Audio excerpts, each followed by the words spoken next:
Alright guys, your ultimate fave is back and shots are about to be fired. Real TV recap queen is back and I'm about to step on next. So for all the aunties and uncles, don't take it personally. This is a reflection of all your characters. But let's get into it. It's something about her. She got a void. I can't deny it when I'm around her. I feel it inside. I feel like the sky. I'm a bench in the sunshine, stars gleaming. Getting what I've been hoping for. Join me, Naledi Mallela, on a brand new season of my top 5. What's up guys, and welcome back to another video by your ultimate fave. If you are new here today, I am so tired of asking you to subscribe. You know what? Keep it. I'm kidding. Make sure to click the subscribe button, and for all my returning subscribers, welcome to another blazing hot video by your ultimate fave. Yes guys, I know it's them bundles. It's them bundles. They've got me feeling froggy.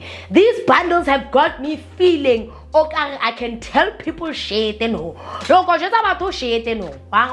But anyway guys, welcome back to another video by your ultimate fave. Now this has been a highly requested TV recap. Like guys, I've been getting messages, calls, DMs. You know what guys, the Secret Service has asked me to personally take it upon myself to drag people for filth because they're just shocked at the audacity of what's going on. The Secret Service. The hottest TV reality series is dropped on our shores. Netflix has dropped their third installment of Young, Famous and African, and I had enough time to binge watch all the episodes because they released them all at once. Showmax, catch a sub. You know, that's what I love about Netflix. When they release something, they release all the episodes at once and we can have a chance to watch. And the nice thing is that I'm able to give a unified video. Sometimes with Showmax, they release each episode once a week and people want recaps, and dude, I can't be doing 13 videos. 13 TV recaps sounds a bit ridiculous to me. Sounds a bit ridiculous. So I absolutely love that Netflix releases all the episodes at once. So if you guys haven't seen it, please go ahead and check it out before you watch this TV recap and share your thoughts in the comments below. What I'm going to do is I'm not going to really do too much of a character breakdown because there are a lot of the characters who are still the same. But what I can do is just do an introduction of the new characters who have come onto the scene. That being Kifula Mabote and Ini-Ido, right? All the other characters that have been here have been within like the previous franchises. So the only two new additions are Kifilwe and Ini-Ido. And I'm just gonna have to be honest, I hope I'm not mispronouncing your name. I think that this season probably has to be the best one by Netflix. I think that there was some good thought process behind who was being chosen. There was a really good thought process. There was a lot more unity in terms of Young, Famous and African. Let's leave out the Young. Apparently the Young is silent except for Luish. But I feel like there was a lot more harmony in the Young, Famous, African concept. Do you know what I'm saying? Like the two introductions, I'm obviously gonna like get into it quickly. We've got Kifula Mabote now. Kifula Mabote is mother cunty.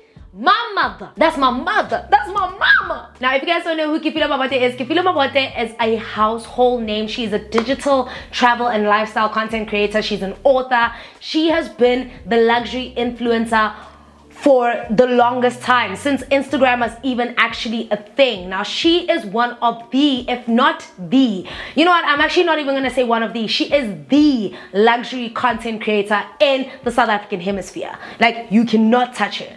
You can't touch her. No one can. All they can do is take notes. Because all you bitches is my sons. And I'm not saying that because people said I look like her. No, I'm not saying that because people said I look like her. I'm just saying all you bitches is my sons. Kifula's been in the space for the longest time. I've known her forever and I've been such a huge fan of her work. Like, if you guys know the original Kifi Boo, that's Kifula Mabote. Everybody who's anybody knows who that lady is. So she's the new introduction into the show and I think she's a perfect fit for the show. I think she really embodies what Young, Famous and African is. And you know, I was so surprised to learn that she's literally only like 33 or like 34. I'm like, what? I didn't think she was older, but I don't know why I thought she was not 33 or 34. I'm just like, wait, how old did I actually think she was? I just thought she was like forever young, like Jay-Z said. You know what I'm saying? Never in my mind did it ever occur to me that Kifula Mabote even aged. Because she just ages backward like a vampire. But anyway, she's a great introduction into the show. I am biased, I've always loved her, so yes, I do have a lot of favor towards her.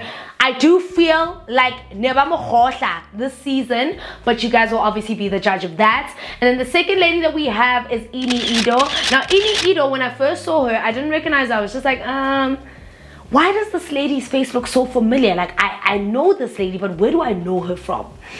Then it clicked. We use her as a meme all the time on social media, and then I was like, damn, dude, Nollywood. I was a big fan of Nigerian. Yo! My God, where were we? Like, guys, I'm so frustrated because every time I keep trying to shoot this, somebody calls me. Like, I think I actually have to put my phone on Do Not Disturb because everybody, oh, my wave band is still on. Hey, Pera, these lights are hot. All right, guys, I swear to God, every time I keep trying to shoot, somebody calls me. Dude, I'm so irritated. But anyway, let's get into it. So, who are we talking about? Annie-Zari, right? When I saw her, I was like, no, man. I know this lady. I've used her as a meme all the time. And I'm not gonna lie, I wasn't really a fan of Annie-Zari this season. Like, I just felt like towards the end of the show, towards the end of the season, she was just being unnecessarily rude to Luish. Like, that kind of, like, outlash was just kind of crazy to me. And I know it's gonna sound like I'm, you know, kind of betting on Luish, or like I'm defending him and what he said isn't wrong. I'm not disputing or completely dismissing Annie's feelings, but I just feel like that one incident left like a distasteful ending of her in her mouth. Whether or not she accepted Luish's apology, her bursting out over something that could have been easily discussed just said a lot about her and kind of giving me this wanting a moment. But we'll get into it. I'll explain why I believe that. Anyway, so everybody else is kind of like a regular on the show, and you know, we've got all the regulars, everybody comes back, and I think the first thing that we need to talk about is Annie-Zari. Like, this is the elephant in the room that I am so concerned about, and I'm really trying not to say anything or contribute to the bullying that Annie has probably been experiencing on social media, because I've seen it. I am on social media, and every time I was watching an episode, I would go on Twitter and check what everybody's saying and check if I'm not the only one who's seeing something. Now, we can all admit that something is wrong with Annie this season. And I went down the Twitter wormhole, and a lot of people are saying it's booger sugar. A lot of people are saying it's that substance, but a lot of people are also saying that maybe the show has taken a toll on her mental health. But the one thing that I picked up about Annie, and it was just, you just couldn't deny seeing it, like you just couldn't pretend that it was a once-off thing. Annie was so fidgety this season. Like, I was struggling to comprehend what Annie was saying. She was not finishing her sentences. She was fidgety. She was constantly on edge. She was constantly aggressive. She had a lot of victim mentality this season. And besides the fact that she had an inability to see when people were actually trying to talk to her and comfort her, I was just purely concerned about Annie's well-being, overall well-being. And that's why I think for this recap, we're not going to go in too hard on Annie. We are going to go in on some of the things that you've done, but we're not going to go in too hard because I am quite concerned, and I wanted that disclaimer to be out there so that you guys can understand why I'm not going as hard on Annie as I would on Annie Mtembu. Like, you get it on Annie as I would on Annie. Guys, I'm waiting for chicken licken. I am so hungry. I am so hungry. But anyway, this season Annie was a menace, dude. Like, Annie was a menace. Besides the fact that we were all concerned about her, I just couldn't move past the victim mentality, Annie. Like, everything is people are against you, the whole world's out to get you. And you know what the funny thing is? I completely understand Nadia's disdain for Annie this season. As much as Annie has her own problems and she's going through stuff, we also know that Nadia lost her partner, that being Keenan Forbes, aka, right? So Nadia's also going through a lot, and she has to go through all of this while she's filming a show. It obviously does require some form of, you know, emotional intelligence. Like, you need to be able to but you need to be able to control your emotions, especially in a public setting and towards other people as well. I just feel like the season Annie came in guns blazing. And now let's tackle why Annie was upset with Nadia. Now, apparently when shooting was done, and that was obviously the whole situation between Annie and Swanky regarding the voice note that where Swanky heard Annie say some awful things about him. Turns out that off camera, Naledi was saying, Swanky's my friend, I'm not getting involved, this, that, and the third. And I just didn't understand what Annie's disdain was with that. Like, saying that Naledi is a witch or a bitch at Zari's wedding. That first episode on its own, guys, we have to be honest that Annie came in and she had nothing but negative remarks to say. Not dismissing the fact that the other castmates also highlighted how young Shakib you're my brother, strong brother. There is no one above you. I want you to know that I'm here for you, forever true. Just love Shakib, love him down. The thing about Annie that kind of set me off is the fact that when she started coming at Zari's wedding, she was already throwing shots at saying Zari's copying her wedding. Zari's copying her wedding. Zari's marrying a young guy.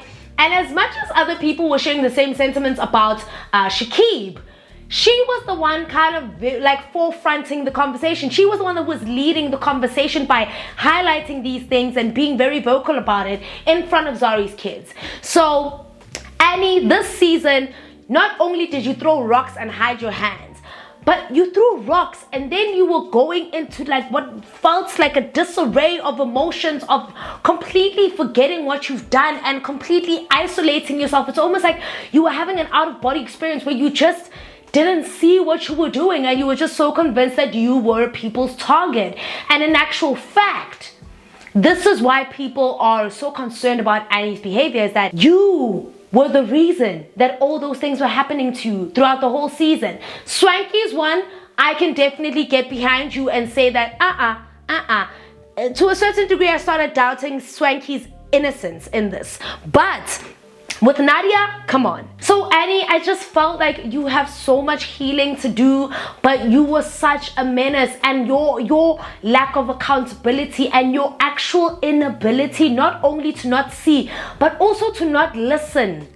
Yes, you were irritating, dude. Let's move aside from your mental health. Let's move aside from the fact that you're a victim, and let's move aside from the fact that you genuinely think that everyone's out to get you. You were annoying. Like, you were annoying this season, Annie.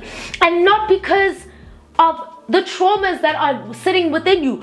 It's because even when people were trying to address you with a lot of sympathy, no, not sympathy, with a lot of empathy. When people were trying to address you in a calm tone, for example, Ido, you were just talking all over her, assuming that she was already taking sides. And it was just like, go home.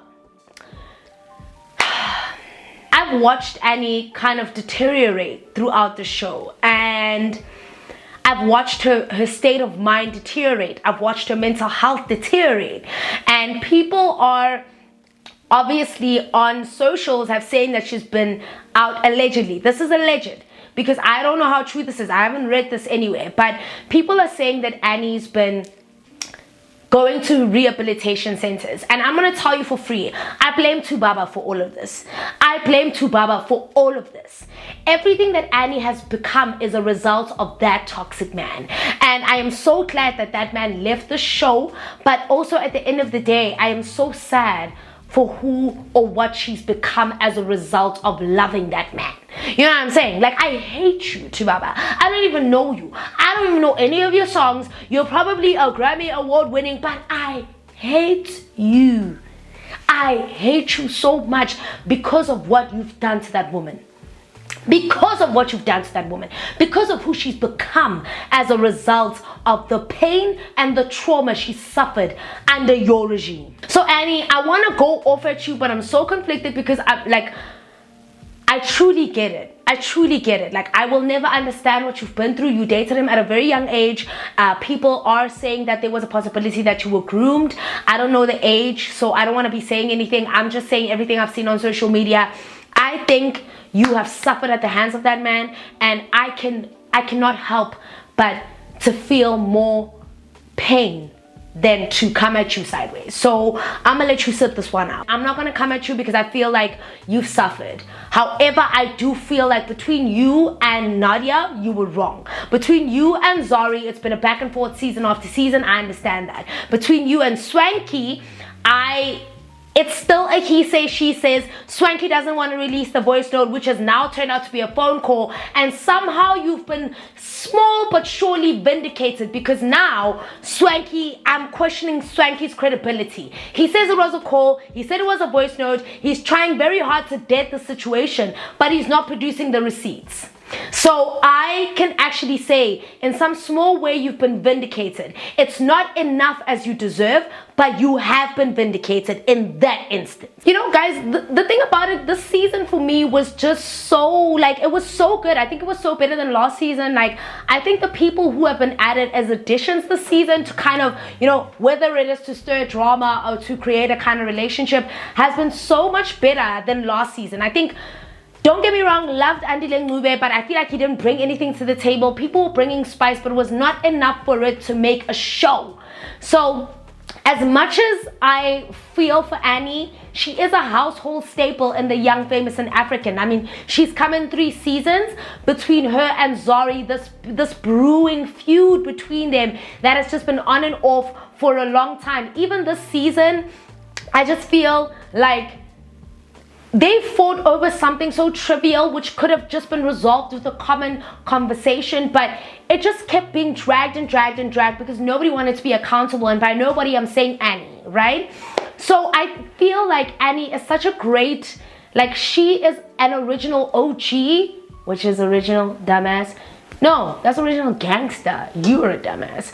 But I'm just worried that Annie's mental health and well-being has deteriorated, and I don't know if it's a result of the show, but what we are seeing, we just can't look past it. So I don't think Annie is fit enough to come back to the next season. I just don't think she's fit enough. I think she needs to say her goodbyes and do her curtain close now and call it a day now, and not allow herself to fall into the wayside of just kind of deteriorating in front of our eyes, because that's exactly what's happening. And if I were to Baba, I wouldn't even have let her, you know what I'm saying? So we had that, and then we had the whole issue with Zari and Kifilwe. Now, I'm not even gonna lie to you guys. Zari, what am I gonna do with you? Zari bores me so much because I feel like, okay, Zari, here's the thing. I have such a like and dislike relationship with Zari. I feel like saying love-hate relationship is a bit too intense. So I have a like-dislike relationship with Zari. The like part of it is that I love how fearless she is. I love how she's the boss lady. She stands on business. She says what's on her mind, whether she's throwing shade, whether she's throwing spice, whether she's throwing everything nice. She stands on business. She says what's on her mind, and she doesn't skip a beat. And she doesn't she double downs, like she stands on business, you know what I mean? But the thing that I dislike about her is that she instigates and then she wants to act like, oh my God, why are you taking it so personally? Because you're being personal. Zari, that's how taking things personally works. She's not afraid to say what she wants to say, whether or not it requires her doubling down. But then the instigator rubbish, like, honestly, Zari, you are too, like, stop pissing me off. You're rich, you're pretty. Like, why do you spend so much time trying to egg people on? Like, why do you spend so much time trying to poke and provoke people? Like, you just got married. You literally just got married. If I was you, I would be too tight from the rounds I'm getting from that fine brother, strong brother. Yo, guys. Hey, the things I would do to that man, I would be too tight. I would have no energy to fight with anyone all season. I would just be like, hey guys, it's me and Shakib. It's Shakib and me. Like, hey guys, welcome to the party. It's just myself, Shakib and myself and I. It's me, myself and I. And Shakib. For me, what actually just throws me off is that Zari just got married this season, and I just found her kind of provoking Kifilwe. And I know you guys are gonna say, yeah, but what Kifilwe did, throwing the glass at the end, is unnecessary. This is the thing that I dislike about human beings. You guys want to provoke and instigate people and then want to still control their reaction. You don't get the right to do that. And you're acting as if Zari provoked her once. No, Zari's been provoking her since the season began. Whether or not it's the little snide remarks or just saying things that she knows are out of place, talking about the blog, saying all that stuff. You guys all know that all that stuff is just inappropriate and it was going to rub Kifilwe up the wrong way. If she really wanted to know and she wanted to develop a friendship with Kifilwe, she would have took her to lunch, sat down with her, gotten to know her, and then asked her. But then she always wanted to put Kifilwe on the spot. And I'm sorry, guys, I'm sorry. As much as I do think that, yes, her picking up the glass is not an indication of who she is. For me, I feel like, damn, okay, that was a bit too much. But then I'm also still like, I get you, because you never the whole time. Now here's the thing that we need to address about Kifilwe, right? She is a content creator in her own right, and the situation that Zari was trying to talk about, I'm gonna tell y'all because I've been following people's business since the beginning of time. Kifilwe posted a picture of her standing next to these expensive looking cows. These expensive looking khomus, dog. You can tell that one khomu is 20,000, and she was standing surrounded by cattle and cattle of those. They look like Burki cows. They look Afrikaans. They look like they were bred in a different time. They look like they look like the type of cows that have been training in the gym since before Christ. Those are not the normal cows that moo that we drink the milk from. No. They just looked expensive, okay? She posed with those pictures, and then there were rumors floating around. About the fact that that was actually just a photo shoot and whatever, and it was not manyalo or anything like that, of which I think a lot of people were querying it and saying, why go through all that admin if it wasn't a real thing? And I mean, at the time, she was really close with Mamkize, and you guys obviously know her because she is also a reality TV star in her own right. They were friends, like good friends at some point, and Mamkize, all her loved ones were commenting on some, congratulations and stuff like that. So, guys, the bugs are getting out of hand. But I'm not gonna waste that drink. The bug has to die. But she had her loved ones commenting and supporting her, and there were people who actually knew that she was in a real relationship. And when obviously people came to talk about the fact that it was a fake marriage, Kifilwe released some receipts which were kind of gonna put the guy in question on the spot. I don't know about you guys, but I think it's pure madness to create content under the guise of I'm getting married. No matter how much of a content creator you are, nobody in their right mind, unless you're doing it for Vogue or a magazine spread or something. Guys, those pictures ended up on her Instagram. Like, as much as I want to believe that, maybe she really did do this just to get the crowd talking, maybe because she knew that she was shooting this Netflix show and whatever the case may be. But guys, ask yourself this: if it really was just content creation, why were her family members there? But then again, content creators are liars, fakes, and frauds. Ask me, ngizokutshela. Content creators are liars, fakes, and frauds. They curate these very ideal realities that really don't exist. So I don't blame the masses for actually believing that there is some credibility to this, because we've seen other content creators absolutely lie through their teeth about how they live, especially on a platform like Instagram. People create these false realities of the lives that they live, especially in the content creation space. It's an illusion. It's just an illusion. I mean, guys, if I really wanted to curate this ideal world that I'm always in a Porsche and there's always a G-Wagon, I just have to go to my dad's house. I just have to curate a life that is within my reach, but you guys will never really know anything about it. But people curate that stuff. It's not real 80% of the time. This is such a big thing as to why I vowed to myself that I never want to lose the aspect of being an influencer. Like, being an influencer, one of the things that I value about myself is being able to be relatable and be honest. Be honest in every single thing that I do. Every single thing that I put out there has to be a true reflection of me and what I'm going through and what I'm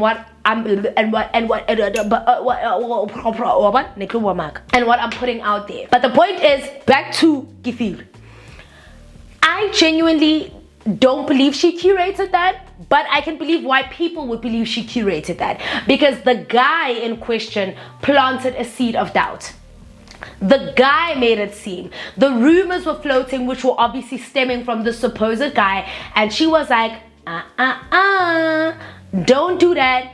I'll put the receipts out on social media. And we never heard from alleged fiance again. So I just think alleged fiance was lying through his teeth to get out of being honest to his first wife about the fact that he wanted to take Kefilo as a second wife. And obviously they just thought that this was the best concoction to lie and say this is what's going on. So yeah, I don't believe that she made that up, but I'm pissed off at the fact that Zari used that as the perfect opportunity. Zari,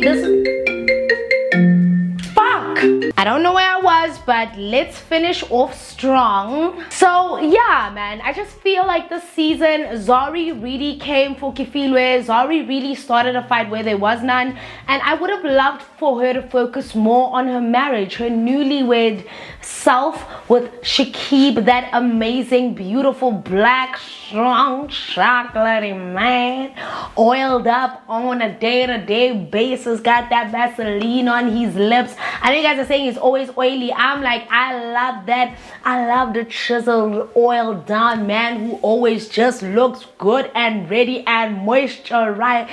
Wow, I'm perving. No shame, no shame. No, let's cut the crap. I am perving over a married man, and I'm not having a good time. But anyway, the next person we're going to talk about is Swanky. Now, I've always been team Swanky this season, but I just won't lie, I had to side-eye Swanky this season for 2 incidents. Now, Swanky's always been a very stand-up person, loves Swanky, loved the introductions that he's brought. Last season, Swanky brought in Bonang, which obviously didn't end on a good note. But then this season, he brought in Kefilo, and I'm not gonna lie, loved Kefilo down. Wanna see her next season, wanna see what she's gonna bring, because I have a feeling that Kefilo is definitely made for reality TV. I love this. And you know, I've always wondered why she never was on a reality TV show, but I love that her, you know, pop out on television is something as good as Netflix, Young, Famous and African. That's, I think, what I love. You see, when they say someone's moves are very calculated, that's how I feel about Kefilo. I feel like she definitely made the right choice. She ended up on the right show. It's a great representation of who she is. However, Swanky this season, I remember last season, Swanky and Annie ended on a very uncomfortable note, because Swanky said he heard a voice note of Annie saying some shit about him. Till this day, we don't know what was said. We just know that Swanky had completely decided to write off Annie, right? Not write off wouldn't be kind or talk to her, but kind of just write her off from a friendship point of view. And now this season we could see Annie really fighting to get to the bottom of what was said, what was the voice note. Let's hear it. Now here's the first red flag for me. You said it was a voice note, and then towards the end of the season it was then a phone call. Huh? And yes, I'm taking Annie's word for it, because it's like, where did the change come in? And obviously Annie's explaining that this obviously had an adverse effect on her kids. Her kids were being bullied at school. Obviously saying, yo, how could your mom do that to Uncle Swanky Jerry, yeah. How could you do that to Uncle Swanky? And as much as people were trying to shush and dismiss Annie about this, towards the end where Swanky then said it's a phone call, it then just kind of rerouted and redirected my mind into no. You're not about to dismiss me and ask me why I don't get over it, when you just decided that it's no longer a voice note and now it's a phone call. Now I'm starting to feel like, to a certain degree, Annie was being silenced, because Annie's like, where is this voice note? Play this voice note. And he's like, yeah, I'm not gonna play it. He started gulling off at her, yelling at her at the first event, which I think was Kaylee's event, where she had them all kind of sit down. And initially Annie was going off at Zari about the age of her husband, and then it became then a Swanky thing where Annie was then expecting Swanky to fight for, of which Annie, you know what, baby, you made the bed, now you gotta lie in it. You constantly expecting people to stick up for you is insane, and it's very questionable. It's like, maybe if you just keep your mouth shut, you wouldn't have anything to stand up for or have anyone having to stick up for you. Just be in your corner, be quiet. But no, you're fighting with Zari and you want Swanky, the same person who says that you said bad things about him last season, to stick up for you. That's pretty delusional. This is where we are worried about your state of mind, right? However, towards that last episode where Swanky then said it was a phone call, I was like, It reminds me of that movie Girl on the Train. Now, if you guys don't know that movie Girl on the Train, I highly suggest you go watch it. It's a movie about a woman who suffered from alcoholism, and she was married to this man who would constantly torment and abuse and hurt her, but then would convince her that she was the one that was spiraling out of control. And then one day she realized that no, everything that was happening was curated, and this, she never said or did some of the things that she said she did or that she was told that she did. Her husband was curating everything, getting her drunk, drugging her, and then retelling her life. So in that blink of a second, when Swanky then said it was a voice note, Swanky then said it was a three-way call, I was like, Girl on a Train. Girl on a Train. We can clearly see that Annie's unwell. This is not something difficult to see. Swanky, we can actually see that Annie's unwell. And now what you just did was expose yourself. You just exposed yourself for potentially making something up. Now, we're not saying it's true or not, but Annie's been asking you, where is the proof? Call the supposed manager. Call her on the call now. Ask her. Swanky, you can't just leave everything on a cliffhanger like that and then this season have no receipts to back it up. It's starting to feel like Girl on a Train. I don't know about you guys, but I don't trust Swanky this season. I really didn't trust Swanky this season, especially in that moment where they sat with Zari and it then became, oh, but let's just get over it. No, we can't. No, we cannot. And please don't ever ask me to get over it, because what you did destroyed me. We're friends. But maybe Annie just said, and maybe Annie was on some shit. We don't even know, Annie, because you also run your big fat mouth and you were caught on camera saying some shit about Zari's husband and then turn around and say, wah, wah, wah. You get what I'm saying? So also you, The next incident that threw me off with Swanky was the situation with Annie-Zari. That's when I realized that no, man, Swanky is actually Swanky is a bit questionable. You know, there was a conversation where Annie was having a conversation with Annie, and Annie was saying that Swanky can't be trusted and Swanky will move with the wind. And I saw that with how he just got off and was so rude to Luish when the whole situation happened with Annie-Zari and Luish about the whole surrogacy. For anybody who doesn't know, go watch the show, please, I urge you. Luish has been looking into surrogacy, right? For what? God knows what, we don't know. But Luish wants to start a family. If you don't know anything about Luish, he has had an instance where he was on Big Brother and he slept with someone on live camera and his family completely wrote him off. And it's been a couple of years now, maybe almost gunning for a decade, since he's spoken to his family members, because they've completely excommunicated him because of his religion, because of his family's conservativeness. They excommunicated Luish, and you know, you start realizing and you start feeling so much pain for him on some, you know, you never want anything to end on that note, right? So Luish this season decided to look into surrogacy. I mean, he had his eye looking at the girlies, looking at Kifi Boo. He still said he had a crush on Fontana. He just seemed like he was a little bit all over the place. But one thing he wanted to pursue was surrogacy. And for some strange reason, he decided to ask Annie-Zari to join him, as well as Shakib. Now, Shakib mentioned that he obviously didn't support it, but Shakib has been nothing but perfect this season. Shakib has been so perfect this season. I love you.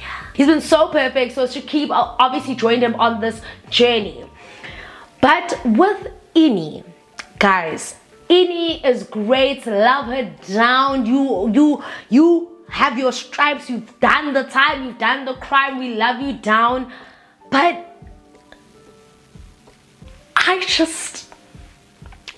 I was so put off by how she shouted at Luish for the whole surrogacy thing. Let's talk about it. Now, Luish was obviously interviewing women to see who would be a good surrogate. And Ini then expressed that, no, I've had issues with fertility. I undergo IVF treatment. And this is a very personal thing to me. And I just don't understand why I would have to sit here and vet women to see who would be a good carrier for you. Now, when you're listening to what Ini is saying, yes, makes all the sense in the world, because first and foremost, I don't even understand why Luish is looking for a surrogate. He could easily just meet someone that he likes, you know, and he's still young. There's still time. I understand that maybe he wants a surrogate. He wants to start a family. He really wants to carry on his bloodline because he's felt really like, you know, shunned from his own family. But I understood Ini's, you know, distaste for the situation. However, I don't give a fuck who says what in my comments. That was, I'm sorry, that behavior was just no from me. I love Ini down, support her, use her memes, whatever the case may be, but Ini, baby, you could have handled that so much better. You are so much older than Luish. You know the whole situation with fertility, and for you to go off at him like that, like first and foremost, who the hell do you think you are? I know the answer, Ini Ido, sharp, got it. But secondly, Luish wasn't doing that with any intention to hurt you. He obviously found out why this thing was such a personal thing to you. But for you to go off at him like that, I don't know if Ini wanted a moment or what, but I honestly just couldn't see her the same again. And you know what? I loved her down throughout the show because I loved how she called Annie out. I loved how she was standing on business. I loved how she wanted to get to understand Annie and was supporting Annie and trying to get people to be easy on Annie. Only for you to go off on Luish like that, that was just such a like a mirror effect. It was just like it was good and bad. It was just like, I love you, and then it's like, okay, no, I'm sorry. Like, she lost so many brownie points for me at that point, that even when Luish apologized, and you could see the sadness and the fear, because now she's obviously a well-established, I don't even want to call her entertainer because she's not that. She's actually just a brag. She's an influential person in her own right. But for you to go off at someone so young like that, as opposed to really just educating him, to go off like that. It's not the going off part I have an issue with. It's the going off like that, Ini. And then proceeding to go off again, calling him a dickhead, doing all those things. You know, just... It's the same thing that Diamond said about Kifi, like, yo, you have so much class, but you're throwing a class. It's like, Ini, I expected so much more class from you. Like... And I don't mean that in a way to be degrading, but just the way you went off at a child, it almost seemed like you were going off at Luish because he was an easy target. It almost seemed like that was your moment. And now that is what I hate for you. How this season you'll be remembered for that particular moment. So I really hope in the coming season, if Ini does come back, she just redeems herself a little bit, because I couldn't help but feel so sorry for Luish in that moment. I was just like, even Nadia felt sorry. Everybody felt sorry, but you could see the fear that people had to kind of like pop up at Ini. To a point where Swanky was even then swearing at Luish. I was just like, it's no longer funny. This is bullying 101. I was so disappointed in the both of them. I was so like, you guys are grown for what you're doing, and I love you guys both down, but no, this ain't it. This ain't it. And I really hope it's scripted. I really hope they've also said their apologies to Luis, because they didn't really apologize to him. He did all the apologizing, and you could just tell that there's this unspoken hierarchy where some people get away with just being so cruel, and you just have to take it because of who they are. And I don't want to lie, man. Like, I have nothing like full of like qualms to say. Like, I don't have a good clap back. I'm just so disappointed in Ini. Like, I'm so disappointed. Like, I genuinely, out of everyone, I didn't expect that from her. Out of everyone, maybe Fontana, sharp. Her, no. Kaylee, probably. She's an OG in the season. But Annie, no. Nah, that was so disappointing. But I love how Luish allowed himself to really take in why she was frustrated. I love that he allowed himself to really process how distasteful that came across to Annie, irrespective of the fact that he knew or he didn't. It's just such a sensitive topic. Fertility is such a sensitive thing that I am glad that he put his pride aside and didn't focus on he said, she said, or what did you do to me, and just apologize for his part. Because I do feel like to a certain degree, Annie deserves that. Obviously, when you find out what people are going through and their traumas and tribulations, you just can't help but wanna say, okay, there is another situation brewing that we can attack, but for now, I love how Luish understands how an apology works. He didn't want to do a back and forth. He didn't expect anything in return. He sat there. He humbled himself. No buts, no ifs. I apologize. I understand, and I am sorry. That is the true essence of an apology, and that's why I just can't help but love Luish. I can't help but love Luish, and I really hope that he finds what he's looking for, especially in the love department. Kaylee and Naked, guys, don't bore me. Don't bore me for the 6th year. First of all, I'm just gonna say respectfully, they are the couple I focused on the least. I feel like I love them down. I love how they love each other, but I just feel like Naked dismisses Kaylee a lot, and I'm just like, I'm not gonna watch this for a 3rd season. I'm just so sick of Naked's behavior. Yeah, I'm sick of his behavior. I'm sick of him completely excusing his behavior and saying that, oh, he doesn't want to be a 3-time divorcee. You've been with Kaylee for 5 years. And also, if you're walking into, or if you've been in this relationship and you still harbor so much skepticism, then why don't you leave? Why don't you leave? Because you clearly have this fear that you guys are going to break up, and then it's going to lead me to wonder why you have this fear and why you are staying and putting this young woman through this much trial and tribulation, unless you guys are just doing it for the show because it's scripted, because you guys are still together, and maybe Kaylee also knows you're not going to get married. I get it. Marriage is a long-term commitment, and I can understand that you, Naked, don't want to make another mistake of potentially going through another divorce. But also at the end of the day, you have no right to take someone's daughter and be with them for this long and then tell them that the reason you're not ready is because of your traumas. You should have worked on them before you decided to be with Kaylee. Because Kaylee is like any other woman. She also wants a happy ending. She loves you. She's loved you with all these traumas. 5 years is a long time for you to tell me that you still think that I'm not worthy of a happily ever after. I'm sorry, but I just feel like Naked is very narcissistic in that end. I just couldn't. There were certain scenes of theirs that I just really just skipped over, because I just felt like Naked didn't learn 3 seasons ago. He's not going to learn now. And then just when I was about to skip over the next season, over the next scene, where they got to the house, where he proposed in the living room.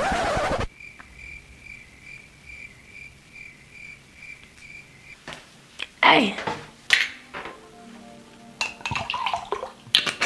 Naked proposed to Kaylee on their couch. And let me tell you the truth, I didn't even watch it. I saw we got home and I saw candles and Moe and this, and oh, by the way, was Moe sponsoring this season or what? But we saw Moe and whatever, and I was just like, oof.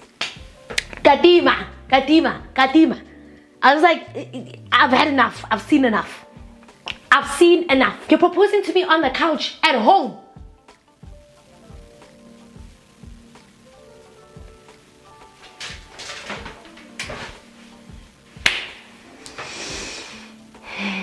I'm sorry, I just have nothing to say. Like, at this point, I'm just thinking about how hungry I am. Like, I have nothing to share about my feelings about Naked's very questionable proposal that he was forced, season after season after season.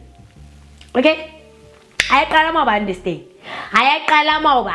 Kaylee had to threaten moving out. She's like, hello. That's the pool. I said hello. I heard you. Man, just somewhat not keep your fucking ring then, dude?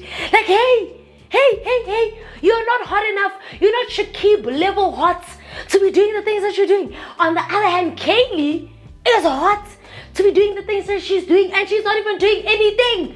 Shut up, naked. What? And then let's not even talk about Diamond and Fontana. Okay, you know what, guys? I'm gonna be really honest. Diamond and Fontana, Kaylee and Naked. To be honest, I am glad that Kaylee bossed up. She beefed up this season. She said, you know what? If you don't want to marry me, that's great, bro. I'm gonna move out. And she left. She took her bags and she was out. You get what I'm saying? I'm happy that Kaylee did that. I'm happy that Kaylee put her foot down. 5 years is a long time. Ask me, Kaylee. I dated a guy for 5 years, and you know what he did? He went and but I wasn't gonna marry him though, child. So let me not even make that funny ass joke, because that joke is very much in bad taste.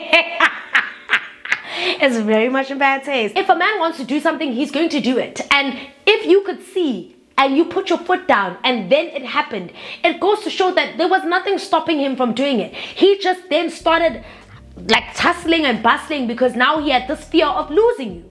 You get what I'm saying? And you deserve better than someone who proposes because he has a fear of losing you. But then, I didn't even listen to his speech. Maybe his speech would have changed my mindset right now. But you know what, Naked? I don't have time for you.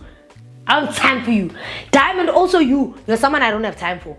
Fontana, also you're playing games. I think Fontana and Diamond were the most boring thing for me this season. I think Fontana is very delusional. She's happy in a little Tululu bubble, and I love it for her. I really love it for her. Do whatever you want. Be happy. Do you, boo. But honestly, I'm not gonna lie. This season of Young, Famous, and African has to be the best segment, or the best best installments. Has to be the best one out of all three, the best installment that they've dropped. Actually, comment down below, let me know if you agree with me or maybe you think my take was a bit too hectic. But until then, I love you guys so much, and I will see you guys on the next TV recap right here on your Ultimate Faves channel.